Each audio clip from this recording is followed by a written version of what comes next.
Hello there everyone, Ashen Flash here, and welcome on into another LEGO DC video talking about how LEGO has failed to create sets and tie it in to yet again another DC property. Yes, today we are talking about Shazam! Fury of the Gods, the sequel to the 2019 Shazam film that was really well received. It financially did well, and even with LEGO, there's a lot of success that was actually done there that we are going to talk about. I want to actually talk about the history of LEGO and Shazam because it's quite interesting. So you might not know some things.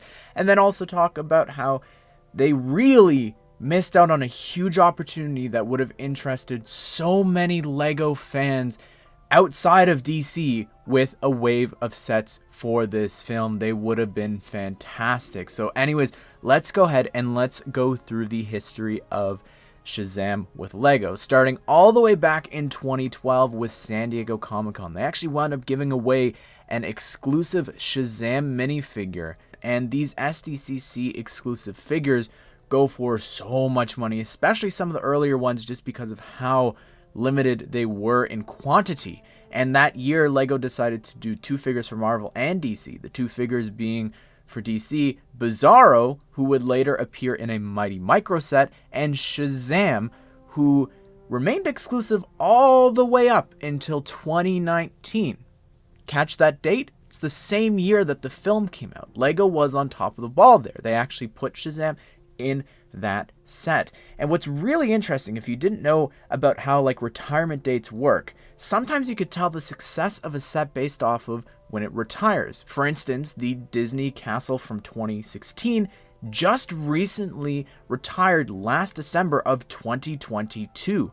Out of the entire 2019 wave of Batman sets, the set that retired the very last, and by a long shot, was this set number 76120. This is the Batwing and the Riddler heist set. And you might look at that and you might think, okay, well, yeah, it's a cool set and everything. Maybe people were interested in the Commissioner Gordon figure. We've never gotten that Commissioner Gordon.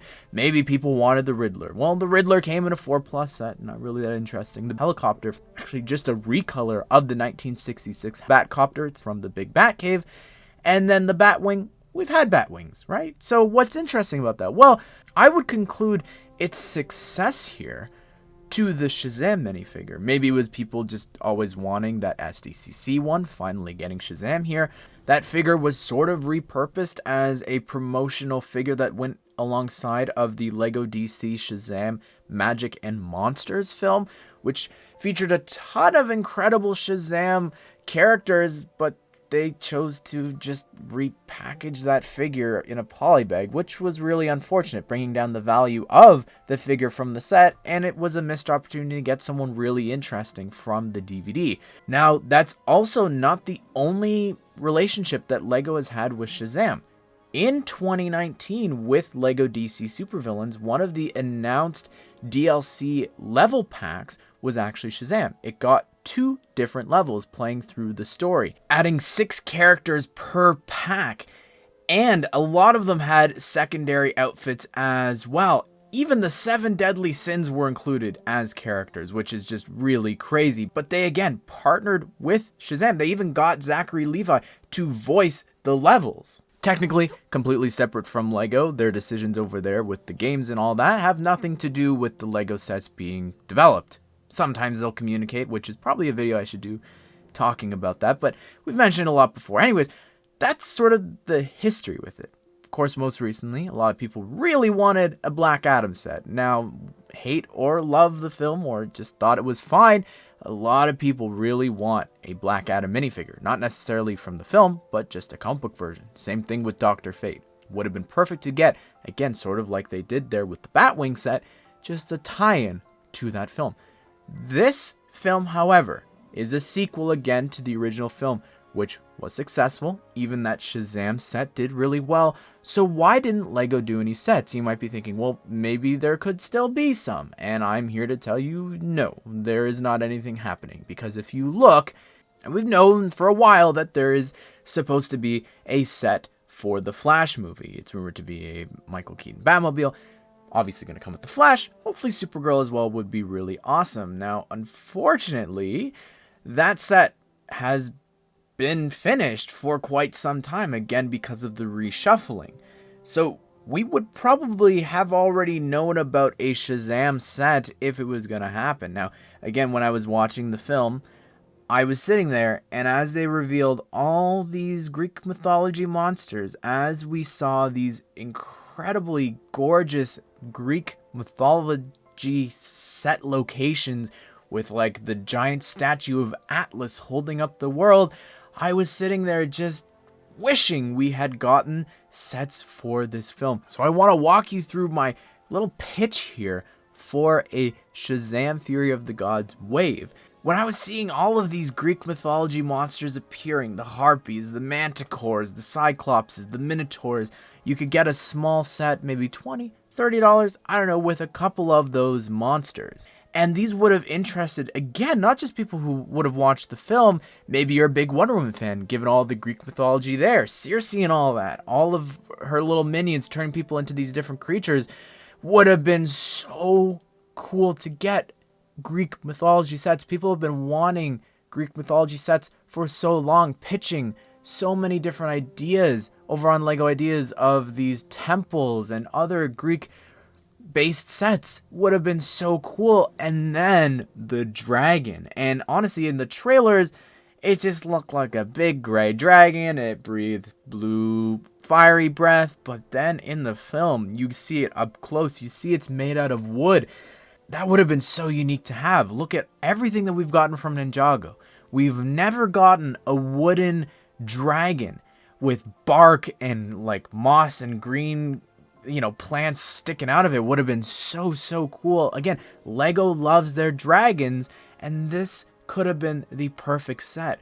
Minifigure wise, you scatter the Shazamily, split it down the center, you put half of them in one set, half of them in the other, and then of course with the villains, the Daughters of Atlas, you split them up as well, and you're good to go. How many people would have gone nuts to get those Greek outfits for the Daughters of Atlas? It would have been awesome. And think of the Shazamily as well, how colorful they are. Would have been so cool to get. Again, maybe even split up into 3 sets. Throw the unicorns in one set as well, wrangling them up. Maybe the wizards there. I don't know. Again, dragons are LEGO's bread and butter. They love doing dragons. Even look at like what they've done with mechs.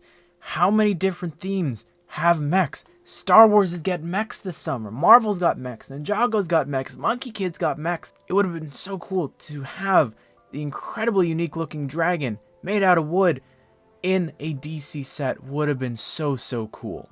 Anyways, all that being said, again, I'm let down by LEGO and DC. I know that at least we're getting more sets this summer. It seems they're trying to turn things around there, but I'm just very hesitant and very sad when I see things like this happen.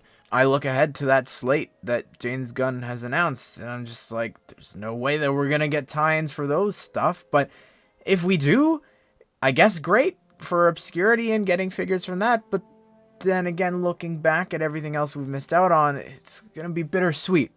I don't know what to think. Really quick, I'll just give my brief thoughts about the film.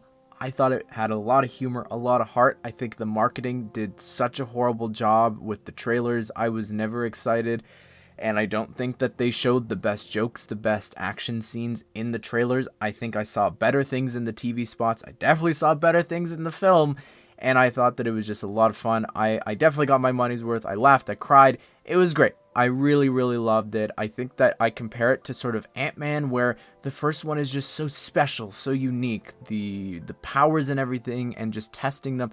It was just so fun. And then the sequel, Ant-Man and the Wasp, it's like, okay, it's not as good. It was good, just sort of a step down. And that's sort of what this reminded me of here. Still good, decent. It's just hard not to compare it to the last one, which I think is just really great. But what did you think of the film? If you haven't seen it, I really recommend it. And would you be interested in those sets that I pitched? Again, not just necessarily as a fan of the film, but just a lover of LEGO and Greek mythology and DC Comics.